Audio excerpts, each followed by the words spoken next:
Hello friends, मैं हूं सुदर्शन प्रकाश और आप देख रहे हैं यूट्यूब चैनल गुरु चकाचक। दोस्तों, जिस तरह से दुनिया हाईटेक होती जा रही है उसी तरह से पढ़ने का तरीका भी तेज़ी से बदलता जा रहा है। स्टूडेंट जल्द से जल्द कोई ऐसा कोर्स करना चाहते हैं जिसे करने के बाद उनका फ्यूचर ब्राइट हो। यही वजह है कि आज के समय में ज़्यादातर स्टूडेंट 10th के बाद पॉलिटेक्निक करते हैं और उसके बाद बीटेक जैसे कोर्स में एडमिशन लेते हैं। दोस्तों, 10th के बाद पॉलिटेक्निक में एडमिशन लेने के बाद बीटेक में एडमिशन ले सकते हैं। इसको लेकर ज़्यादातर स्टूडेंट में कन्फ्यूजन होता है। उन्हें लगता है कि पॉलिटेक्निक करने के बाद उन्हें बीटेक में एडमिशन मिलेगा या नहीं। दोस्तों, अगर आपके मन में भी ये सवाल है तो आप चिंता छोड़ दीजिए, क्योंकि आज इस वीडियो में मैं आपको इसी से जुड़े तमाम सवालों के जवाब दूंगा और बताऊंगा कि अगर आप पॉलिटेक्निक कर रहे हैं या कर लिया है तो आप बीटेक में एडमिशन ले सकते हैं या नहीं, या फिर आपको बीटेक में एडमिशन कैसे मिलेगा। तो चलिए वीडियो की शुरुआत करें। उससे पहले कुछ पॉइंट्स को नोट कर लीजिए, फिर उस पर डिटेल से बात करेंगे। जैसे बीटेक क्या है, पॉलिटेक्निक के बाद बीटेक कर सकते हैं या नहीं, पॉलिटेक्निक के बाद बीटेक में एडमिशन कैसे मिलेगा, किस किस कॉलेज या यूनिवर्सिटी में एडमिशन मिलेगा और लास्ट में फ़ी कितनी लगती है। दोस्तों, नॉर्मली जो स्टूडेंट पॉलिटेक्निक के बाद बीटेक करना चाहते हैं उनके मन में यही कुछ सवाल होते हैं। तो चलिए एक एक करके मैं आपको इन सारे सवालों के जवाब दूंगा। तो शुरुआत अपने पहले पॉइंट से करते हैं और जानते हैं बीटेक क्या है। दोस्तों, बीटेक भी एक तरह से इंजीनियरिंग कोर्स ही है, जिसे under graduate academy engineering degree course के नाम से भी जाना जाता है, जिसे पूरा करने में 4 साल का समय लगता है। दोस्तों, आप बीटेक की पढ़ाई के लिए एनआईटी जैसे संस्थानों में भी एडमिशन ले सकते हैं। हालांकि कई प्राइवेट कॉलेज भी हैं जहां से इस कोर्स को किया जा सकता है। दोस्तों, बीटेक के तहत 3 अलग अलग कोर्स आप कर सकते हैं, जैसे chemical engineering, civil engineering, computer engineering. दोस्तों, बीटेक आज के समय में सबसे ज़्यादा किया जाने वाला कोर्स है। यही वजह है कि बीटेक के प्रति स्टूडेंट का झुकाव ज़्यादा है। इसके बाद जानते हैं पॉलिटेक्निक के बाद बीटेक कर सकते हैं या नहीं। दोस्तों, अब सबसे बड़ा सवाल ये है कि क्या आप पॉलिटेक्निक के बाद बीटेक का कोर्स कर सकते हैं या नहीं। दोस्तों, ये सवाल इसलिए होता है कि पॉलिटेक्निक में आप 10th के बाद एडमिशन ले सकते हैं, जो कि 3 साल का कोर्स होता है, जबकि अगर आप 10th के बाद 12th में एडमिशन लेते हैं तो 2 साल में ही 12th कंप्लीट हो जाता है, जिसके बाद आप आसानी से एंट्रेंस एग्जाम देकर बीटेक में एडमिशन ले सकते हैं। लेकिन अगर आप 10th के बाद पॉलिटेक्निक करते हैं, जो कि 3 साल का होता है, तो ऐसे में कन्फ्यूजन बढ़ जाता है कि इसके बाद आप बीटेक कर सकते हैं या नहीं। तो दोस्तों, आपको चिंता करने की ज़रूरत नहीं है, क्योंकि पॉलिटेक्निक के बाद आपको आसानी से बीटेक में एडमिशन मिल जाएगा। इसके बाद जानते हैं पॉलिटेक्निक के बाद बीटेक में एडमिशन कैसे मिलेगा। दोस्तों, अगर आपने पॉलिटेक्निक के 3 साल का डिप्लोमा कोर्स किया है तो आपको 2 तरह से बीटेक में एडमिशन मिल सकता है। पहला लैटरल एंट्री और दूसरा इंजीनियरिंग एंट्रेंस एग्जाम। दोस्तों, अगर आप पॉलिटेक्निक के बाद बीटेक करना चाहते हैं तो यही 2 विकल्प है जिसके जरिए आपको एडमिशन मिलेगा। तो चलिए इन दोनों तरीके से कैसे एडमिशन मिलेगा इसके बारे में जान लेते हैं। दोस्तों, जो स्टूडेंट पॉलिटेक्निक के बाद बीटेक करना चाहते हैं उनके लिए राज्य स्तरीय लैटरल एंट्री एग्जाम होता है, जिसे पास करना होता है।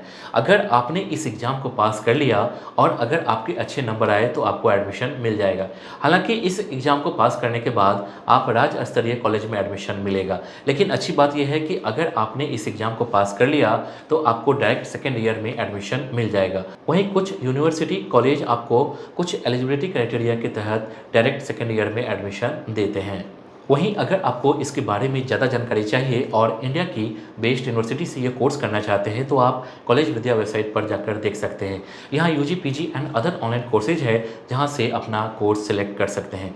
आपको यहाँ कुछ बेसिक डिटेल फिल करना होगा और कुछ क्वेश्चन के आंसर देने होंगे। इसके बाद एआई मॉडल आपके लिए suitable online university education providers की लिस्ट तैयार करेगा। यहाँ जितने भी ऑनलाइन यूनिवर्सिटी की लिस्ट दिखेगी वो सभी गवर्नमेंट अप्रूव्ड है। यहाँ आपको 2 विकल्प मिलते हैं। आप चाहे तो सीधे एक्चुअल यूनिवर्सिटी के अधिकारियों से बात कर सकते हैं या आप free audio video career counselling के लिए कॉलेज विद्या एक्सपर्ट से भी जुड़ सकते हैं। ये काउंसलर एडमिशन शुरू होने से लेकर प्लेसमेंट तक आपसे जुड़े रहेंगे। आप fees, approvals, placement, student rating, EMI facility etcetera जैसे 30+ इंपॉर्टेंट फैक्टर्स के आधार पर आसानी से अपने पसंदीदा यूनिवर्सिटी की तुलना कर सकते हैं। दोस्तों, कॉलेज विद्या के साथ एक अच्छा बेनिफिट यह है कि फ़ी के लिए वे आपको ईएमआई का ऑप्शन देते हैं, भले ही कोई यूनिवर्सिटी ऐसा ना ना करें। सबसे अच्छी बात यह है कि कॉलेज विद्या आपको ऑथेंटिक विश्वविद्यालय वेबसाइट पर आपको फेक और संभावित स्कैम से बचाता है। वे आपको प्लेसमेंट सपोर्ट भी प्रोवाइड करते हैं, साथ ही ऑनलाइन करियर बूस्टर प्रोग्राम भी प्रदान करते हैं जिनकी कीमत 6,999 रुपये है। लेकिन यदि आप डिस्क्रिप्शन में दिए गए लिंक पर क्लिक कर एडमिशन लेते हैं तो आपको फ्री में भी मिल जाता है और फिर आप नेटवर्किंग के लिए उनके ह्यूज सीवी कम्युनिटी में भी शामिल हो सकते हैं। कुल मिलाकर यह आपके लिए वन स्टॉप सॉल्यूशन है।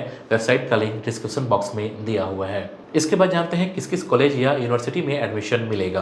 दोस्तों अब अगला सवाल आता है कि पॉलिटेक्निक के बाद अगर बीटेक करना चाहते हैं तो आपको किस किस कॉलेज या यूनिवर्सिटी में एडमिशन मिलेगा। तो दोस्तों जैसा कि आपको मैंने पहले ही बता दिया है कि आपको दो तरह से एंट्री मिलता है, पहला लैटरल एंट्री और दूसरा इंजीनियरिंग एंट्रेंस एग्जाम। अगर आप पॉलिटेक्निक के बाद इंजीनियरिंग एंट्रेंस एग्जाम देते हैं तो आपका एडमिशन एनआईटी जैसे संस्थानों में होगा। वो भी किस कॉलेज या यूनिवर्सिटी में एडमिशन मिलेगा वो पूरी तरह से इस बात पर डिपेंड करता है कि एग्जाम में आपके नंबर कितने आते हैं, उसी के आधार पर कॉलेज का सिलेक्शन होता है। और आप पॉलिटेक्निक के बाद डायरेक्ट एडमिशन भी ले सकते हैं और यूनिवर्सिटी आपको बिना एंट्रेंस एग्जाम के एडमिशन दे देगी। दोस्तों कुछ एलिजिबिलिटी क्राइटेरिया है, जैसे आपके पास डिप्लोमा या पॉलिटेक्निक डिग्री होनी चाहिए। उसके बारे में ज़्यादा जानकारी चाहिए तो आप कॉलेज विद्या वेबसाइट पर विजिट कर सकते हैं, लिंक डिस्क्रिप्शन बॉक्स में दिया हुआ है। दोस्तों दोनों ही तरीकों में आपको एडमिशन लेटरल एंट्री के तहत सेकेंड ईयर में ही होगा। इसके बाद जानते हैं फ़ी कितनी लगेगी।